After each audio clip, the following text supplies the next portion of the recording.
Mr. President, I rise today to talk about the recent developments in U.S. trade policy and their implications for the future. Over this past weekend, officials from the Obama administration, along with 11 other countries, reached what they believe will be the final agreement on the terms of the Trans-Pacific Partnership, or TPP. If enacted, the TPP would be the largest trade agreement in history, encompassing approximately roughly 40% of the world economy and setting standards for one of the most dynamic parts of the world, the Asia Pacific. I will repeat what I've said many times before. I believe a strong TPP agreement is essential for advancing our nation's economic and strategic interests in the Asia Pacific region. However, while I've often touted the potential benefits of TPP, I've also been very clear that I will not support just any TPP agreement. The United States has only one chance to negotiate, consider, and implement the TPP.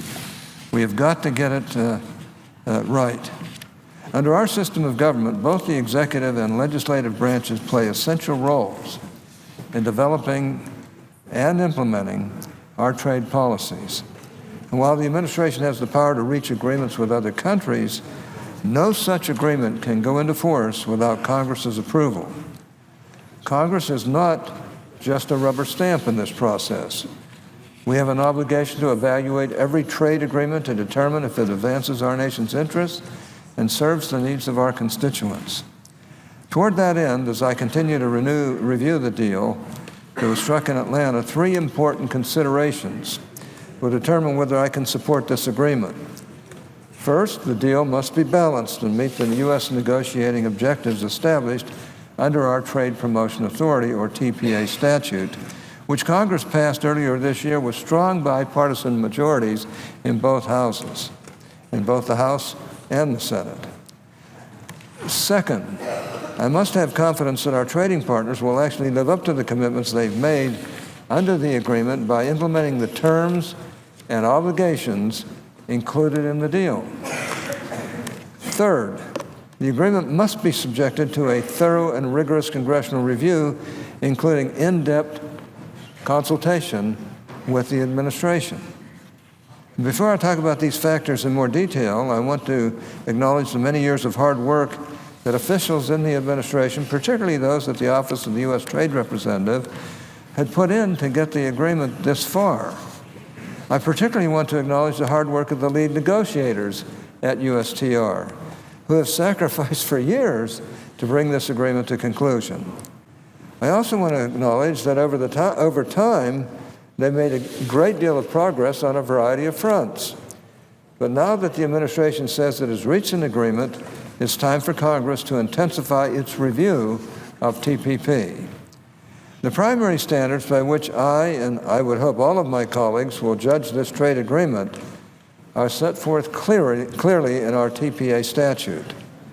As one of the original authors of the current TPA law, I worked hard to ensure that it didn't just represent my priorities for trade agreements, but those of a bipartisan majority in both the House and the Senate. The congressional negotiating objectives that we included in the statute spell out in detail what must be included in a trade agreement in order for it to get Congress's approval. The negotiating objectives we included in our TPA law aren't just pro forma. They aren't suggestions or mere statements of members' preferences. They represent the view of the bipartisan majority in Congress as to the rights and obligations a trade agreement must contain when it is finalized and submitted for our consideration. Now, I have to say that no one in Congress worked harder or longer than I did to get that TPA bill across the finish line. And I was joined by many of my colleagues on both sides of the aisle who put in significant time and effort as we drafted the bill, got it through the committee, and passed it here on the floor. In fact, if you'll recall, Mr. President, in the Senate we end up having to pass it twice. And since the day we passed the bill, I, as well as many of my colleagues in both the House and Senate, have been urging officials and the administration to do all they can to conclude a TPP agreement that a majority in Congress can support. Unfortunately, when we look at some of the outcomes of the final round of negotiations, it's not clear if the administration achieved that goal. For example, it is not immediately apparent whether the agreement contains administrable and enforceable provisions to protect intellectual property rights, similar to those found in U.S. law. As you recall, this was a key negotiating objective that we included in our TPA law and a necessary component if we want our trade agreements to advance our nation's interests in the 21st century economy. I have serious concerns as to whether the administration did enough to accomplish this objective. This is particularly true with the provisions that govern data exclusivity for biologics. As you know, biologics are drugs that are formulas that are on the cutting edge of medicine and have transformed major elements of the healthcare landscape, thanks in large part to the efforts and investments of American companies. And I might add, it's one of the principal industries where we might not only be able to find treatments, but also cures. It's one of the 3 or 4 things that I think could bring down healthcare costs immeasurably. Now, I'm not one to argue that parties to a negotiation should refuse to compromise. In fact, I've come to the floor many times over the years and espoused, sometimes at great lengths, the merits of being able to find a compromise. But, and this is an important point, a good compromise usually results in something of greater overall value for all the parties involved. And at least according to the information now available, it is unclear whether this administration achieved that kind of an outcome for American innovators. Aside from biologics, there are other elements that, according to initial reports, may have fallen short of Congress's negotiating standards. For example, there are issues with some of the market access provisions on agriculture, the inclusion of product and sector-specific carve-outs from some of the obligations, as well as some potential overreaching on labor commitments. While we can't make final determinations on any of these issues without seeing the final text of the agreement, initial indications are that these items could be problematic when the agreement is submitted to Congress for approval. In the end, Congress will need to take a good look at the entire agreement and judge whether the agreement satisfies the standards we put forward in our TPA law. Beyond the negotiating objectives, we need to have confidence that any elements of, that key elements of a TPP agreement will be implemented and respected by our trading partners. There are a number of important elements to consider when we talk about enforcement and implementation. But for now, I'll speak once again about intellectual property rights. For too long, indeed for decades now, American innovators and investors haven't been able to take full advantage of our trade agreements because, quite simply, many of our trading partners either refuse to enforce intellectual property obligations or fail to implement them altogether. And all too often, this administration has looked the other way as other countries steal U.S. innovation and intellectual property. If countries want to trade with the U.S., we should demand that they respect and enforce the intellectual property rights of American businesses and individuals. That means including strong provisions protecting intellectual property in our trade agreements and a requirement that intellectual property rights commitments be implemented before allowing the agreement to enter into force for our trading partners. Unfortunately, implementation of these types of commitments is one area where this administration has come up short in the past. Before Congress can approve an agreement as vast as the TPP, we need to be sure that this has changed. We need to have detailed assurances that our trading partners will live up to all of their commitments and a clear roadmap as to how the administration intends to hold them accountable. Finally, Mr. President, I expect that pursuant to both the letter and spirit of TPA, the administration will communicate and work closely with Congress over the coming weeks and months.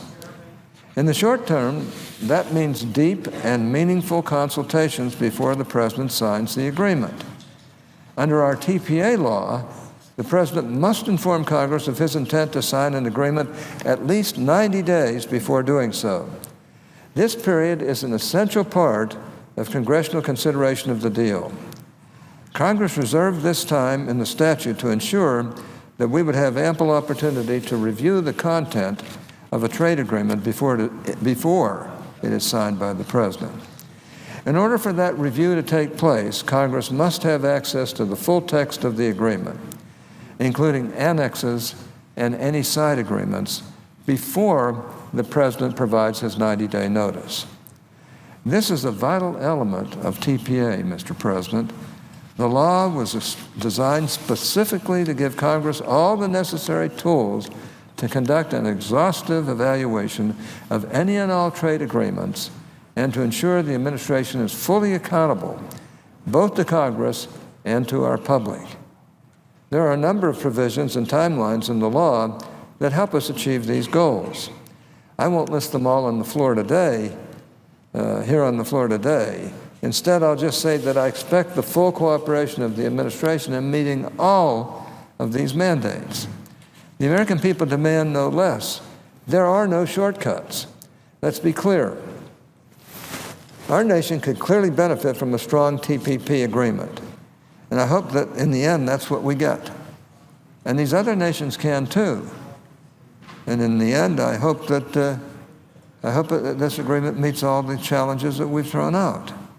Unfortunately, I have real reservations as to whether the agreement reached over the past weekend meets the high standards set by Congress.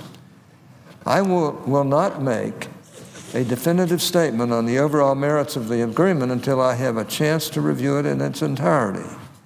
For now, I'll just say that I'm worried. I'm worried that we didn't get as good a deal as we could have.